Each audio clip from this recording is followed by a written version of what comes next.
Carlos Viera, buenas tardes, ¿cómo te va? Buenas tardes, ¿cómo andamos todos por ahí? Bien, yo enojado con la vicepresidenta de la República porque ya está protegiendo. El que hubiera sido, si hubiera sido Sendik, bueno, ya se iba a la plaza pública.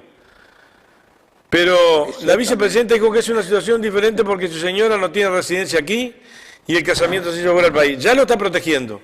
Pero antes que hable, por la duda, yo hablé un tema que te involucra. Un spot publicitario del gobierno de Bolivia recuerda que combustibles aumentaron 84% en Uruguay. Yo dije, los economistas todos estudian en la misma universidad, pero hay diferencias entre un economista de izquierda y un economista de derecha. Dije y terminé diciendo, ahora bien el economista Viera, que hubiera sido si está Erlito Alfi dirigiendo la economía boliviana o está a liberarse como está dirigiendo la economía boliviana. Segurísimo que iban para otro lado los dinerillos. Adelante, Carlito, te la dejo picando. Bueno, sí, yo creo que la economía es una ciencia social, pero a diferencia de otras ciencias está muy impregnada por lo que es la concepción filosófica del ser humano y la concepción del individualismo como tal. Eh, el hombre económico, le decimos en economía, es el supuesto básico, que es absolutamente tomar decisiones racionales. Y las leyes económicas se forman a partir de las decisiones racionales de ese individuo económico. Entonces, eh, por allí nos penetra la ideología. Por allí entonces la ciencia económica es la menos neutral, yo diría, de las ciencias sociales. Pero bueno, vayamos a otros temas más concretos, bajemos a tierra un poquito. Y digamos que este gobierno es persistente, eh, tuvo el revolcón que tuvo con la LUC, que no llegó a ser un problema, un trancazo, pero sí llegó a ser una alerta importante acerca de que sus posiciones no tenían un beneplácito de la población, sino que el apoyo que creían tener quedó muy en el pequeño margen. Sin embargo, sigue adelante con posturas que tienen que ver con cambios, yo diría que quieren ser estructurales. ¿Mm? Ahora también quieren eh, bajar los temas de la reforma social que se hizo por parte del Frente Amplio, en temas que tienen que ver con el matrimonio igualitario, con todo ese tipo de cosas. Y bueno, por ahí camina, pero lo que más están concretando es en el tema de la seguridad social y es en todo lo que tiene que ver con las empresas públicas, todo lo que tiene que ver con el liberalismo en la toma de decisiones de los agentes en materia de precios y tiene que ver también con la inserción internacional del país. Y ahora tenemos el tema otra vez sobre la mesa de el tipo de inserción internacional que el país requiere, y ahí hay dos posiciones que tienen que ver con posiciones ideológicas, pero se las está tratando de resumir en posiciones técnicas que me gustaría, sobre las cuales me gustaría entonces entrar en un poco de detalle, a ver si concebimos la realidad en los mismos términos con que se nos está pintando el relato. Eh, Acá hay un concepto básico en economía que tiene que ver con la competitividad de los países en el funcionamiento del sistema capitalista, sistema que por el momento es el que nos rige, nos guste o no nos guste. Esa competitividad tiene que ver con la posibilidad de que el país venda al exterior sus productos a un precio conveniente, de tal forma de que generen divisas, se llamaban antes, ingresos en moneda extranjera, susceptible de poder a su vez hacer frente con esos ingresos a compras de productos que el Uruguay necesita elaborados en el exterior, o pagos de cuestiones financieras, préstamos, intereses que el país tenga con el exterior. Quiere decir que es importante, efectivamente, la inserción internacional, es importante que vendamos nuestros productos al exterior, es más importante que tengamos ingresos por ventas de productos al exterior, que tengamos ingresos por créditos que nos hagan del exterior. De manera que lo que importa más, yo diría que en términos económicos, es el balance de bienes y servicios vendidos al exterior, que se llama balance comercial, que el balance de balanza de pagos, que es el que tiene que ver con todas las relaciones con el exterior, porque lo que importa en economía son las relaciones reales, mucho más que las financieras. Las financieras tienen que ser consecuencia de las variaciones reales de bienes y servicios. De eso vivimos, no se comen billetes, sino que se comen productos, bienes y servicios, se vive con ellos.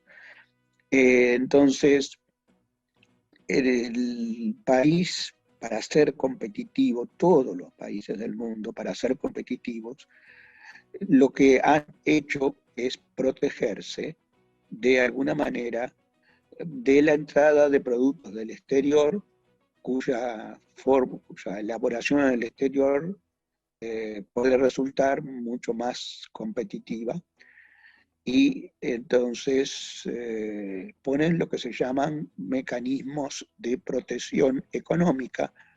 ¿Para qué? Para proteger la elaboración de esos bienes y servicios en el propio país, y que sus consumidores, los del mercado interno de ese país, consuman esos productos elaborados en el país con mano de obra nacional, y no tanto los productos elaborados en el exterior, salvo en aquellos casos en que sea absolutamente imposible realizarlos en el país por falta de materia prima correspondiente al producto, por falta de mano de obra calificada para ponerlo, por falta de capitales que sean máquinas que se han instalado para elaborarlo.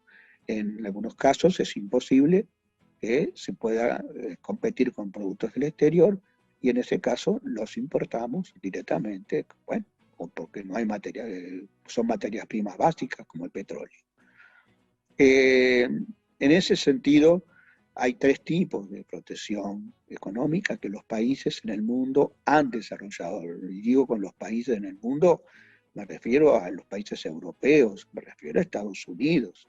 Han manejado mecanismos de protección con tal de fortalecer sus economías internas, al punto de que esas economías internas, al fortalecerse, hacerse más eficientes, sean competitivas con las economías del exterior, y ahí sí abren sus economías y están dispuestos a considerar una apertura mayor, un comercio más fluido, sin mecanismos de protección. Y los mecanismos pueden ser aranceles. Aranceles son los impuestos que se cobran para que desde el exterior ingresen productos al país.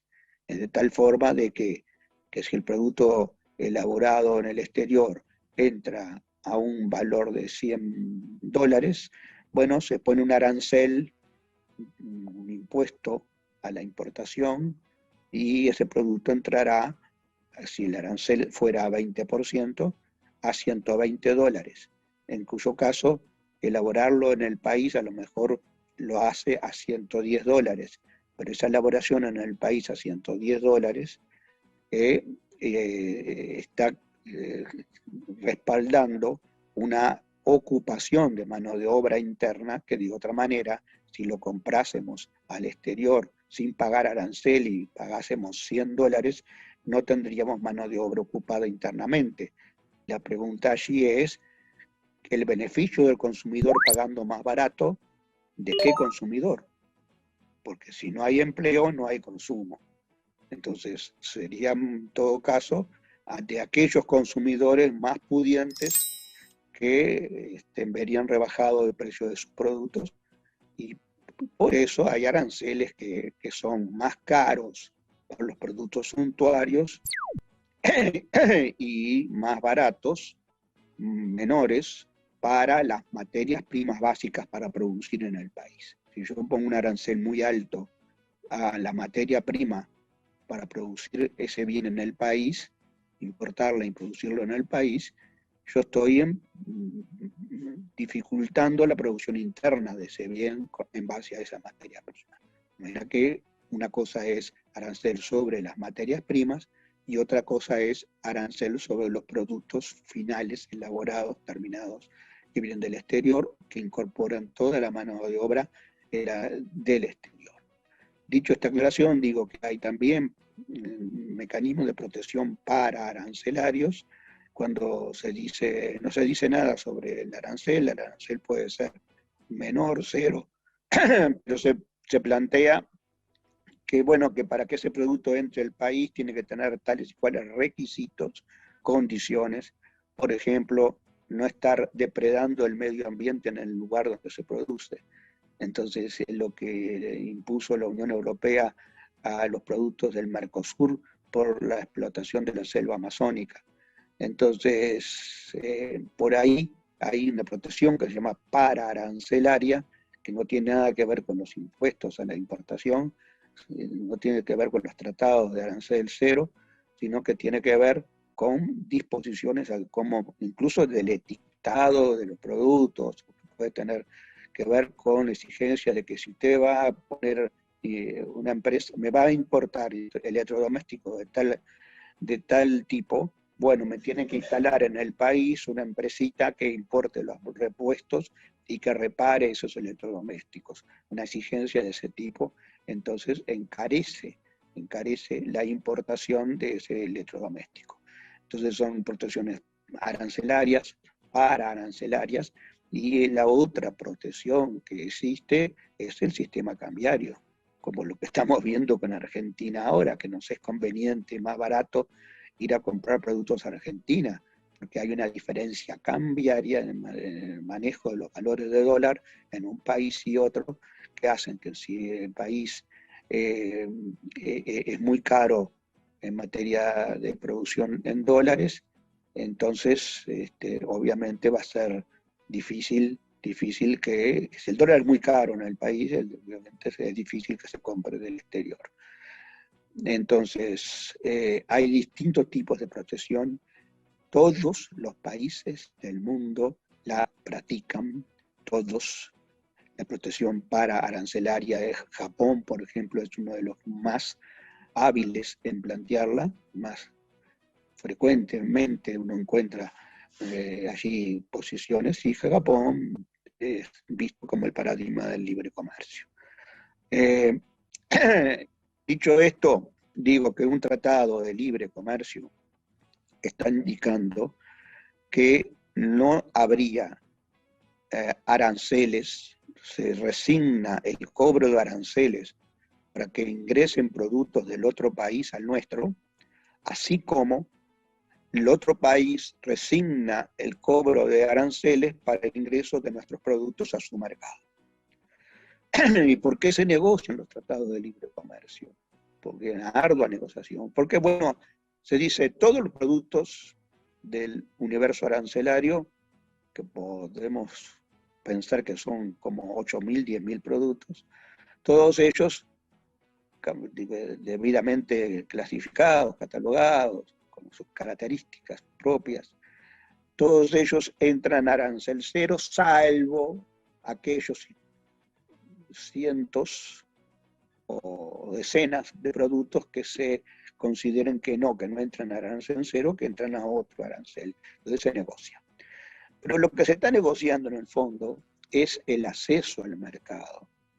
Entonces, que Uruguay se plantee, primero, negociar solo con el exterior, perdiendo el aval del bloque Mercosur como tal, que tiene dispuesto en sus estatutos que toda negociación se hace en conjunto o no existe o no se hace para el bloque.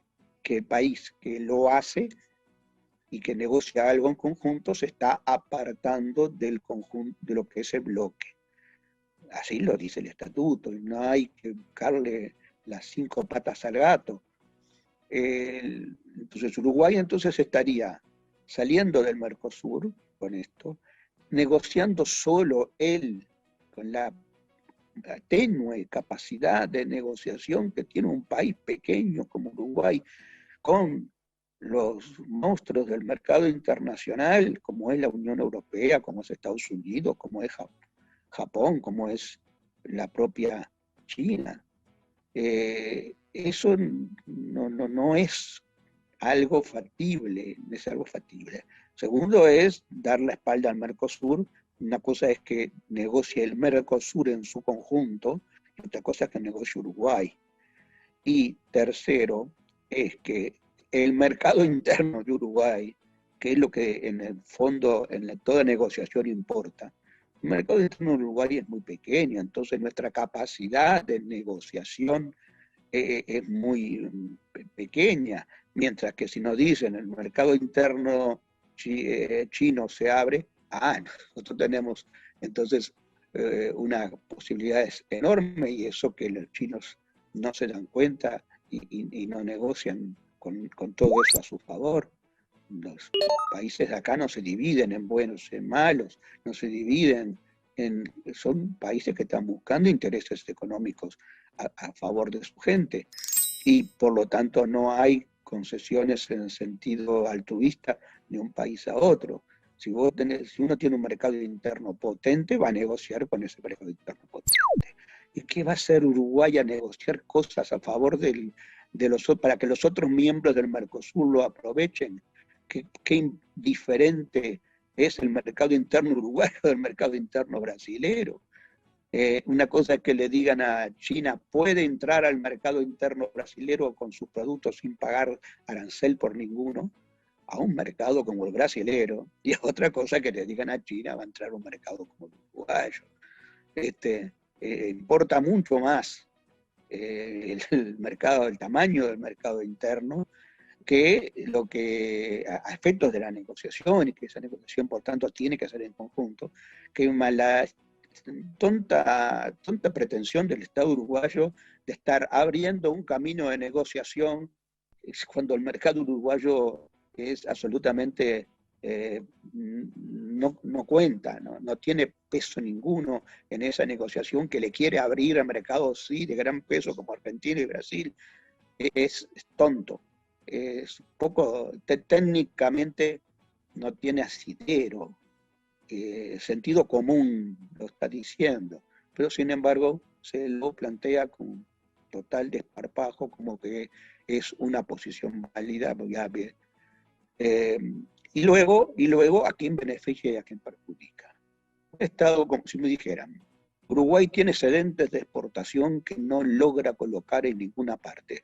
Pero no colocamos a buen precio el arroz, no colocamos a buen precio la carne vacuna, no colocamos a buen precio una cantidad de productos, porque Uruguay tiene una gran diversificación de productos. Bueno, no, desgraciadamente, en materia de productos diversificados no ha sido muy exitosa la actividad económica en Uruguay. Ahí tenemos un debe, y seguimos exportando grandes cantidades de soja, carne vacuna, arroz, ahora pasta de celulosa a través de las zonas francas, productos que no tienen altísimo componente de valor agregado, que le llamamos commodities, productos que tienen un precio internacional fijado de antemano, no son diferenciables, no son especiales productos, que Uruguay puede negociar su precio en función de la calidad del producto, son productos homogéneos, son productos que tienen un precio internacional dado, y por lo tanto ese es el precio al que entre otro mercado. Quiere decir que, por ejemplo, la soja, ¿a qué precio la paga el importador chino? Bueno, si el precio internacional es 80, el flete desde Uruguay es del 10% del precio, pasa a ser 90 por el flete, que no es pavada decir flete de Uruguay a China, que flete de Argentina o Brasil a Uruguay, no es pavada. Por eso los acuerdos de libre comercio, los tratados, se hacen entre países que tengan cercanía geográfica. Quiere decir que por el lado del flete, y también tiene que restarle el precio del arancel. Si el arancel es 10%, bueno, el exportador uruguayo recibirá 80, porque el precio internacional de 100 tiene que ser pagado por el importador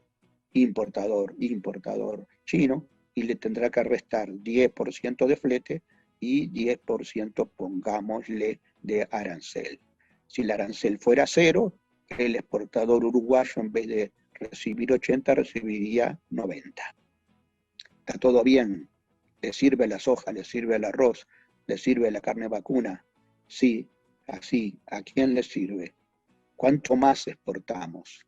Cero. Exportamos la misma cantidad a otro precio. ¿A quién le sirve? Al exportador, nada más que a ese. En la contracara, ¿cuál es? La calle de doble flecha, que tenemos que aceptar que por exportar más a un mejor valor para el exportador, los productos básicos que Uruguay exporta, tenemos que importar al precio sin arancel, es decir, a un precio rebajado, una facilidad mayor para que entre el producto del exterior en competencia con la producción nacional. De China, entra todo. Entra en Uruguay, quedarían pocas cosas en pie produciéndose si tenemos que competir con el mercado chino en igualdad de condiciones de precio, y por distintas razones que se podrían examinar más adelante, cómo paga la mano de obra Uruguay, cómo la paga China, qué tecnología hay aplicada en Uruguay, qué tecnología hay aplicada en China. Es decir, eso es lo que se tiene que avanzar en cada país en la eficiencia productiva. Pero entonces, plantear las cosas en términos de a quién le conviene es evidente, le va a convenir más. Hay ingresos a los exportadores que aumentan, pero siguen concentrándose los ingresos en los mayaboros. Es a esos a los que les sirve y nada más. A contrapelo de eso, le perjudica a toda la pequeña y mediana industria nacional, los productores en base a talleres, los productores de zapatos, los productores de prendas de vestir, los productores de montones de actividades que todavía se realizan en el mercado interno y que quedarían barridas por un precio menor importadas de China. Todo el mundo se da cuenta que los productos chinos tienen menor valor en el mercado y se dice tienen menos calidad, pero miren que no, que los productos chinos tienen menos calidad porque importamos los más baratos de China. Si importásemos productos de mediana, hay de baja calidad, de mediana calidad y de alta calidad, como en todas partes del mundo. De manera que se da como, yo tomo distancia de la posición, y tengo el derecho y el deber de manifestarlo, de quienes critican desde la izquierda que la ineficiencia del gobierno por estar planteando con relevancia la factibilidad de un acuerdo que es prácticamente lo mismo que se planteó hace 6 meses, que van a empezar a trabajar a ver si es factible. La factibilidad de empezar a trabajar era lo mismo que hace 6 meses, que los chinos dijeron, sí, vamos a trabajar, vamos a ponernos a trabajar, y van a ponerse a ponerse. Yo creía que a esta fecha había ya un avance en que, habiendo establecido qué productos de China van a entrar al mercado interno sin arancel, cuánto barre de empleos en nuestro mercado interno, cuánto abarata de precios en nuestro mercado interno, cuánto mayores ingresos van a recibir los exportadores por pagar menos arancel por no cuánta cantidad más de productos se van a vender, porque los productos superhechos se venden, no hay stock de reserva, no hay sobrante, se vende todo el mercado internacional al precio internacional.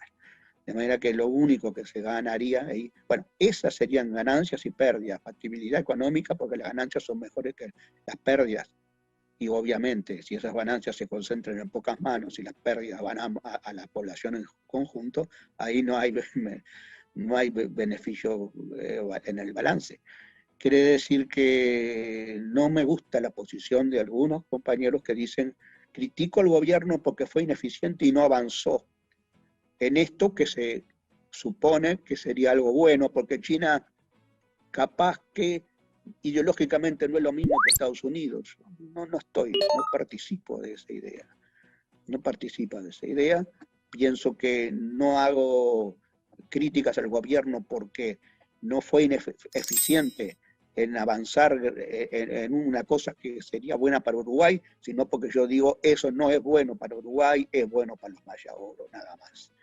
De manera que ahora en Brasil se va a discutir, hay dos posiciones posibles, en la diplomacia siempre se va a ir por el lado del medio, una en Brasil, en Paraguay, ¿no? En Paraguay, de la cumbre del Mercosur, que se traslada a Uruguay la presidencia del Mercosur, se va a discutir. Una posición diría que se critica a Uruguay por hacer negociaciones por fuera del bloque, transgrediendo lo que es los acuerdos del mismo y poniéndose en una posición del rompimiento del bloque. Esa es una posición extrema. Y otra posición es que se felicita a Uruguay por haber avanzado para que el bloque tenga posibilidad de, bueno, que sería la otra, mientras que Brasil no está ni en una ni en otra. Brasil está planteando, bajemos el arancel externo común del Mercosur, que es el arancel de protección que tiene el Mercosur, para que en definitiva nos abramos al mundo entero sin necesidad de acuerdos bilaterales de libre comercio. Bueno, pero el Mercosur, como está planteado hoy en día, con la poca estabilidad de los gobiernos que lo componen, Uruguay, realmente no creo que pueda tener un avance significativo, o las cosas seguramente quedan en un punto muerto, pero yo lo que quiero significar que para mí esa inserción internacional del bilateral de un Uruguay pequeño, país pequeño, que no tiene posibilidades de defender su mercado interno, que lo único que hace es defender un mayor ingreso adicional para los exportadores, no es una cosa que le sirva al común de la gente, que por el contrario lo perjudica en gran medida, y que no podemos permanecer ajenos a la posición, ni mucho menos estar no desbrozando el tema, en qué estamos, en quiénes son ganadores y perdedores en todo esto, porque ahí nos perdemos. Yo no estoy de acuerdo en un tratado de libre comercio ni con Estados Unidos, ni con de Uruguay solo, ni con China. No por un tema ideológico, obviamente, la posición de China no la estoy evaluando, la posición de Estados Unidos la tenemos recontraevaluada.